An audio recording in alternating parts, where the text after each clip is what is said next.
Hey guys, I hope that y'all are having a really great day. So we went to Great Wolf Lodge at the end of August and it was our second time going. We had gone once before and I think it was in November. And so we were really excited to go again. We have two birthdays in August, and so we were going to celebrate those birthdays. But we went at the end of August because one, it was cheaper, and two, I was hoping that there would be less crowds. And so it was cheaper.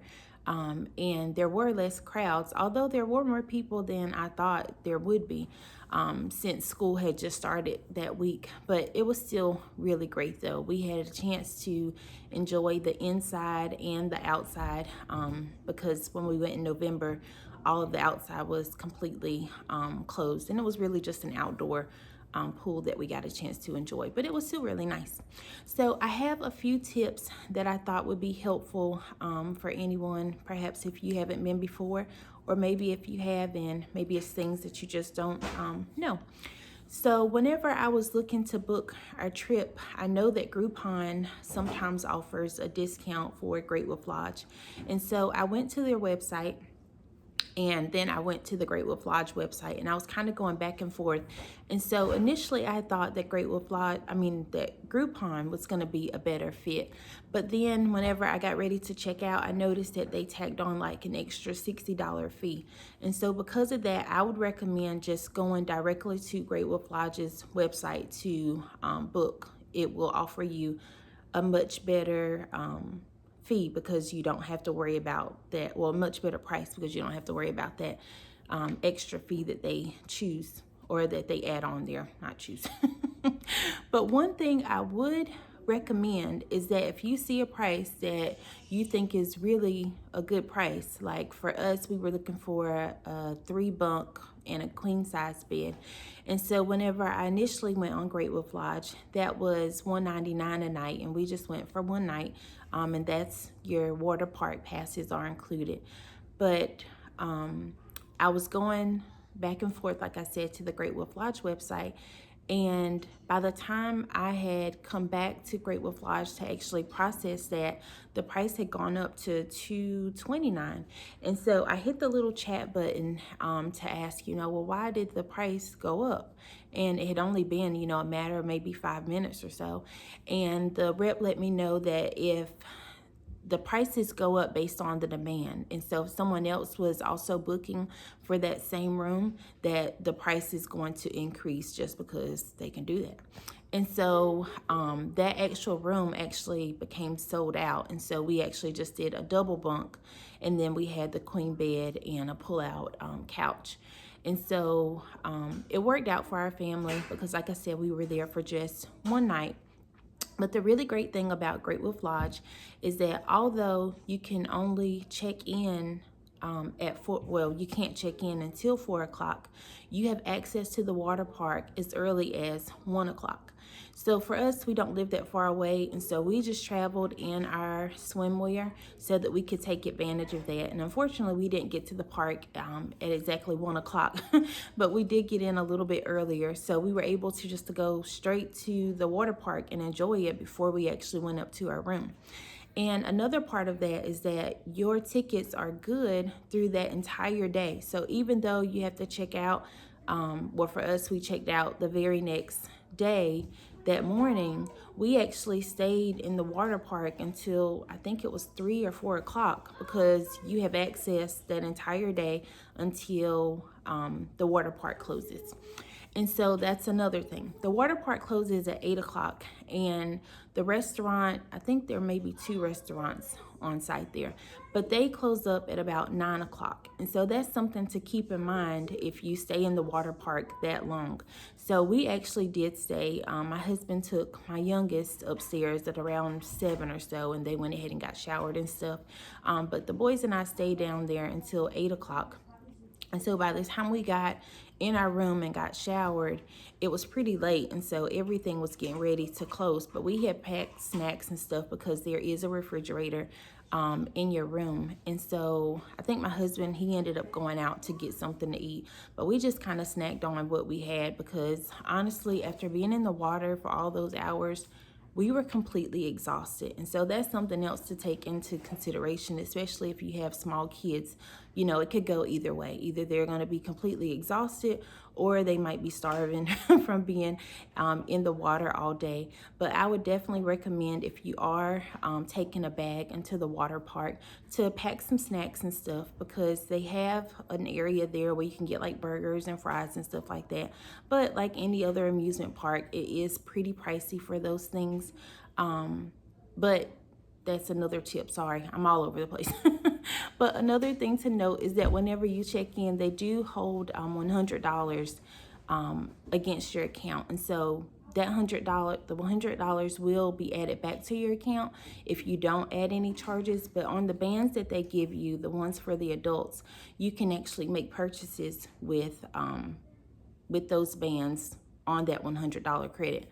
So if you are down in the water park and you decide to go get some fries or a burger or whatever, then you can just use your band instead of having to use your wallet or anything. And I think that's really nice, because I think there are lockers there, but in case you don't want to deal with all that, it's really nice to just be able to use your band, so you don't have to worry about the chance of anybody taking your wallet or anything while you are enjoying the water park.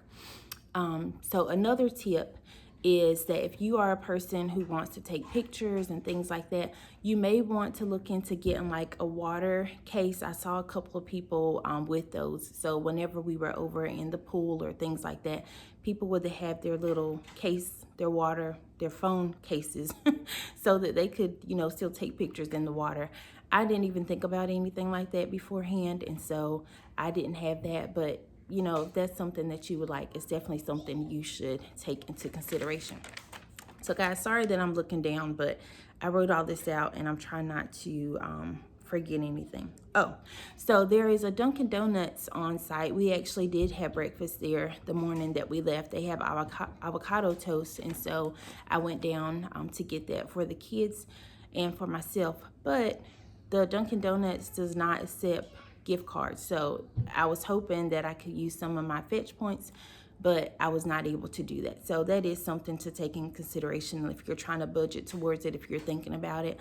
But honestly, I wish that I would have thought a little bit better about it, because I can't remember the prices of the avocado toast, but honestly, I could have just toasted bread prior to and kept it, and we could have made our own avocado toast that morning. But anyways, so yeah, there's something to think about. Also, going back to the prices, if you visit during the weekday, it's going to be cheaper than if you visit on checking in on a Friday or Saturday. So we actually checked in on Thursday and then we checked out on Friday. And so you're going to get a better rate if you go during the week. And I know that's not an option for everyone, but if it is an option for you, you're going to have cheaper prices if you go during the week and also in the off season, because they're not going to be as busy. So like the room that we got, like I said, it was like $229 plus tax. Well, during June or July, that same room would have been like $300 and some, which is a lot of money if you're trying to, have multiple trips and stuff for your family. So I would definitely suggest an off-season and weekday if you can. Another thing, so whenever we got ready to check out, there's something called Magic Quest that they do, and it looked really cool, but we wanted to do it on the day that we checked out. And like I said, we had already gone to the pool and stuff, but whenever we got ready to leave, my son said that he wanted to do it. And thank goodness the lady at the the gift shop thing, she was really honest, and she told us, well, it really takes about 4 to 6 hours to do, so it's really something that you should do prior to checking out, so that you have a lot of time, or I guess maybe shortly after you check out. So that's something to think about too. I talked about that.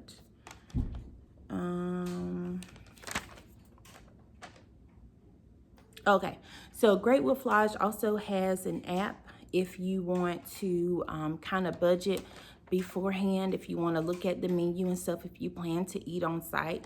But honestly, it's in Concord, so it just depends, like if you want to have your trip to be everything there on site, because they do have like a story time at nighttime, and then they have the water park and stuff. So they have a lot of stuff to keep you on site if you don't want to leave.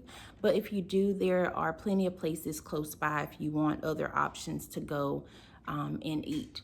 But if you do want to kind of prepare beforehand, like maybe check out the prices of the menu and stuff, you can definitely check out their app. And they also have other information on there that I may forget to cover that could be helpful for your upcoming trip. Let's see. Oh, I asked my husband if he had any tips. His tip was if you want to bring your own streaming device, like a Roku or something like that, to bring your laptop or extension cord, if that's something that you want to do. Let's see, I talked about that. Oh, so this was a biggie for us. So if your kids have sensitive skin, or if you have sensitive skin, you may want to take a break from the water and maybe not be in the water for such a long period of time, because you may experience some type of rashes. So all three of my kids have pretty sensitive skin, but the younger two, their skin is really sensitive. And so I did notice that they had some rashes and stuff that they had developed from being in the water. And so that's just something to be mindful of, to maybe take a break, because they did go pretty hard, you know, doing the water slides and the pools and just any and everything that was all water they were into. So that's something that you might want to be mindful of, to maybe bring some baby wipes or something like that, so you can kind of wipe them off in between and just kind of let them sit out for a while and give their skin a break, or maybe just not visit the water park for as long, you know, maybe decide to do the Magic Quest thing. The Magic Quest is an additional charge, so that's also something to be mindful of, you know, because we didn't do it the first time because the kids were younger, and because it was such an additional charge. We didn't really want to pay all of the extra money to do that when we went in November a couple years ago. But there's something to consider if you have kids with sensitive skin.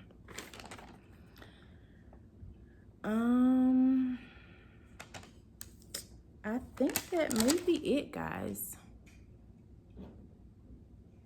Yeah, I think that's it. Yeah, the main thing for me is just taking advantage of all the time that you can while you're there, and all the activities. And they will, I thought I brought it over here, but I guess I didn't. But they'll give you like a little schedule of activities that's going on and stuff that you can take advantage of.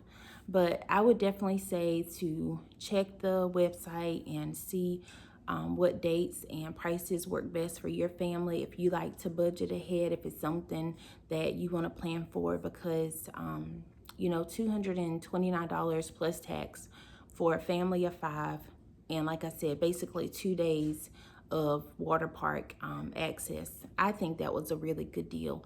And you know, if you are using rebate apps like Ibotta and Shopkick and Fetch, you know, or if you're just really great at saving, you know, your money, just putting aside, you know, a little bit of money each week, then you can have a really great family experience that really won't cost you a lot of money.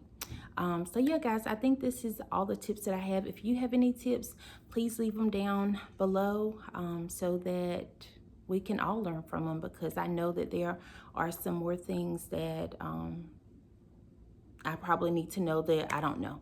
I know one last thing, like these little water shoes. I'll try to find a picture of them and link them down below. But I saw a couple of people with these little water shoes on, and they were kind of like slippers. So we just had like our regular slides, but these are really cool because when you get on the water slides and stuff, you can keep them on, because honestly, after walking around in that place for a few hours, and it's really warm in there, guys. They keep it at like 80 some degrees. I can't remember exactly, but it's really warm in there. And you just kind of start feeling icky. At least I did, like walking around all over, like it's just wet everywhere, and it's just like, ugh.